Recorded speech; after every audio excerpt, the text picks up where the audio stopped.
कहानी की शुरुआत में हम एक लड़की को देखते हैं जिसका नाम नोरा टाइटमैन होता है, जो अपने पिता चोबा के साथ पहाड़ी की चढ़ाई चढ़ रही होती है।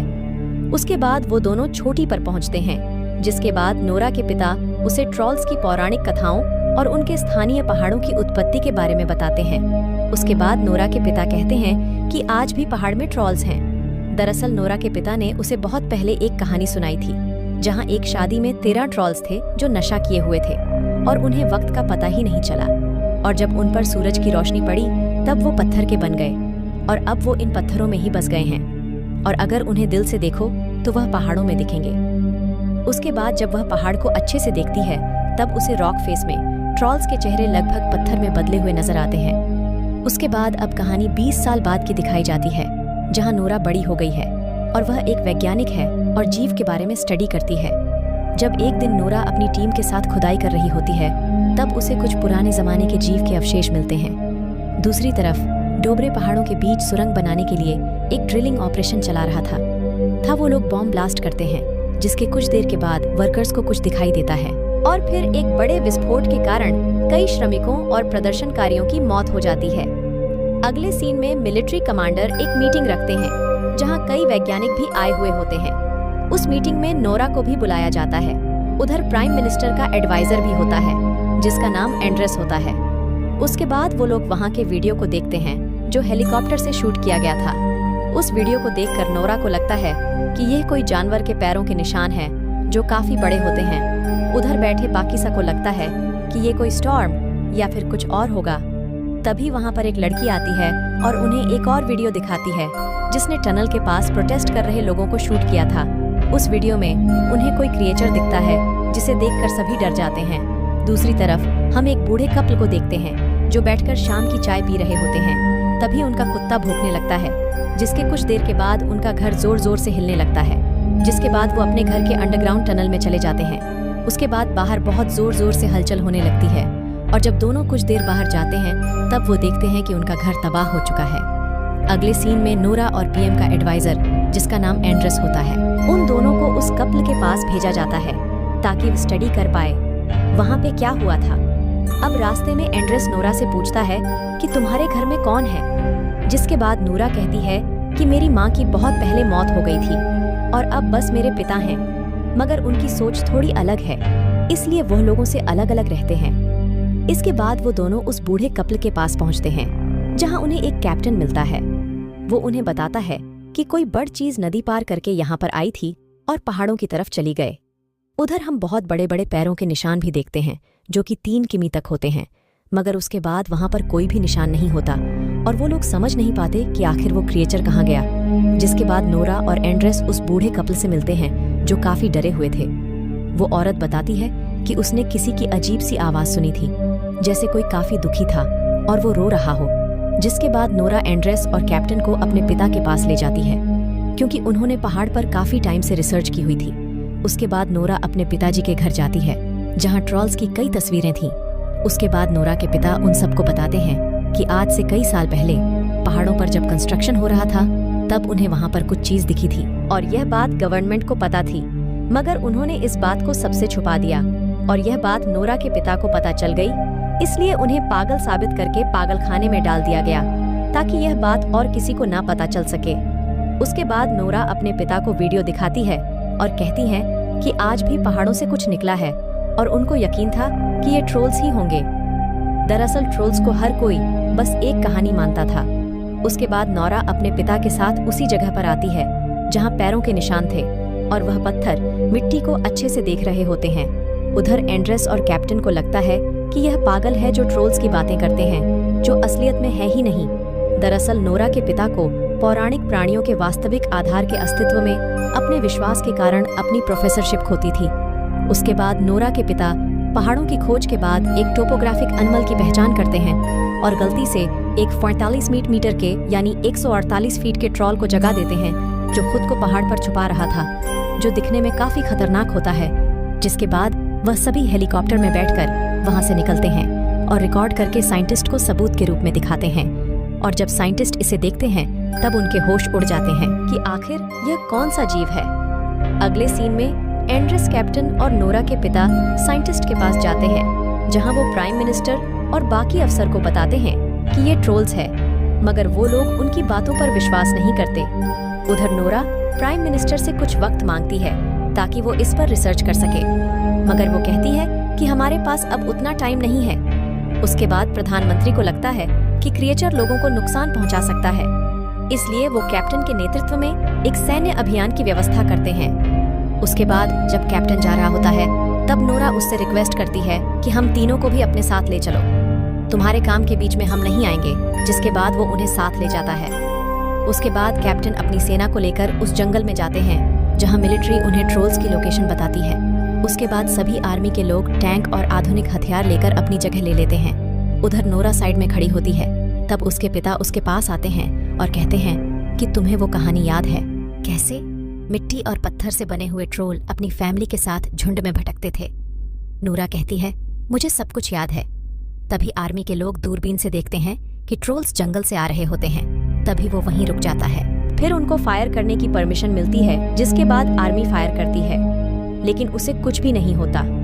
उधर नोरा के पिता उन्हें फायर करके ट्रोल्स को उकसाने से मना करते हैं, जिसके बाद आर्मी के लोग चारों तरफ से उनके ऊपर हमला करते हैं। उसके बाद ट्रोल को गुस्सा आता है और वो आर्मी के ऊपर अटैक करते हैं, जिससे कई लोग अपनी जान गंवा देते हैं। उधर नोरा और उसके पिता एंड्रेस और कैप्टन पेड़ के पीछे छुपे होते हैं। उधर एक जख्मी सैनिक भी होता है जो क्रिश्चियन होता है। तभी एक ट्रोल उसे पकड़कर अपने मुंह में डाल लेता है, जिसके बाद नोरा के पिता कहते हैं वो स्मेल कर सकता है कौन क्रिश्चियन है। जिसके बाद वो ट्रोल्स के पास जाके उसे शांत करते हैं और वह अब उनकी बातों को समझता है। तभी दूसरी आर्मी के लोग ट्रोल्स के ऊपर हमला करते हैं। तब वो चैंक को खत्म कर देता है। तभी उसके पैर से नोरा के पिता को चोट लगती है और वो जख्मी हो जाते हैं। उसके बाद नोरा आती है।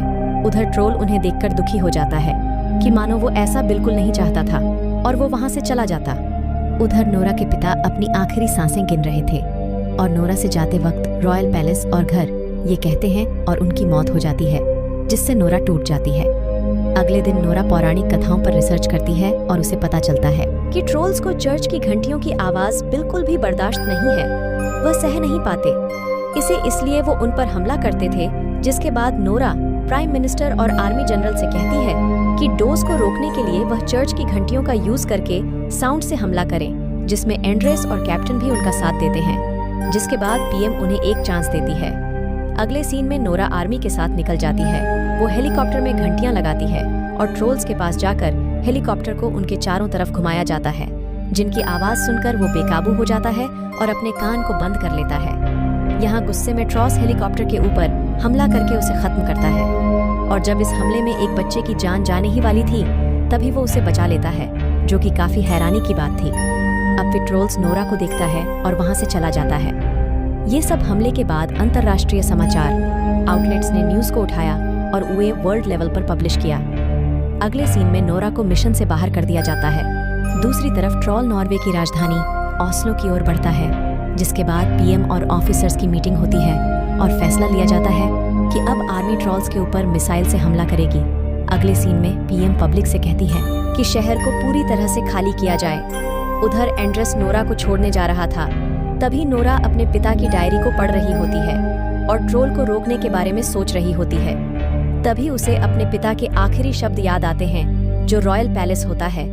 जिसके बाद वो दोनों रॉयल पैलेस जाते हैं, जहां उन्हें राजा का चीफ मिनिस्टर मिलता है और वो उन्हें अपने साथ बेसमेंट में ले जाता है और कहता है कि पुराने जमाने में यह माना जाता था, अगर किसी राजा का घर दूसरे राजा के घर के ऊपर बनाया जाए तो शुभ होता है।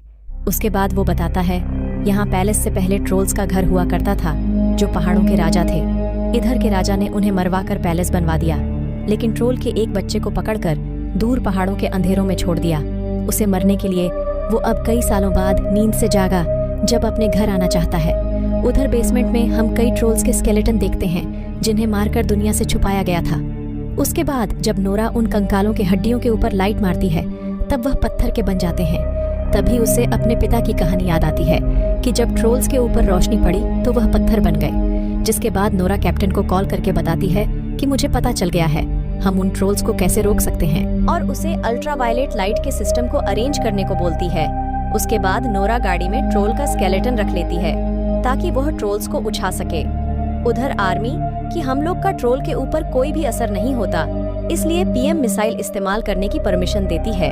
और यह बात जब नोरा और एंड्रेस को पता चलती है, तब एंड्रेस अपने दोस्त को कहकर गुप्त सरकारी सुविधा में से ट्रोल पर बमबारी में देरी करने के लिए कहता है और उसे हमले करने को रोकने के लिए सेना के सिस्टम को हैक करने को कहता है।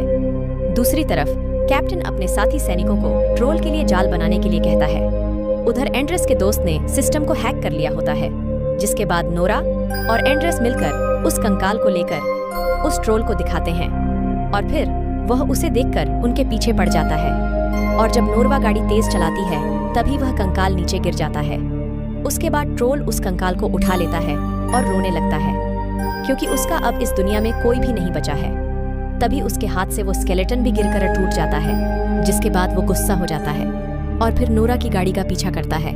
जिसके बाद नोरा गाड़ी को भगाते हुए कैप्टन के पास पहुंचने वाली थी, तभी ट्रोल इनको पकड़ने वाला था, इसलिए वो दोनों गाड़ी से कूदकर अपनी जान बचाते हैं।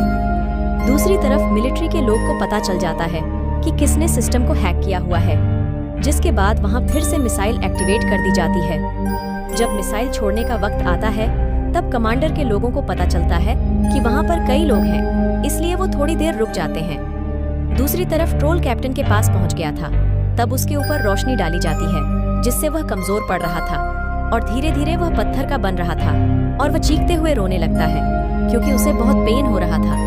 उधर नोरा को उसके ऊपर तरस आता है। वो सोचती है कि उसके साथ ऐसा नहीं करना चाहिए और उसने किसी को कुछ बिगाड़ा भी नहीं है, और फिर वो लाइट को बंद कर देती है। उसके बाद नोरा ट्रोल से कहती है, कहीं दूर चले जाओ, नहीं तो ये लोग तुम्हें खत्म कर देंगे। ट्रोल भी इसकी बातों को समझ रहा था, लेकिन तब तक बहुत देर हो चुकी थी।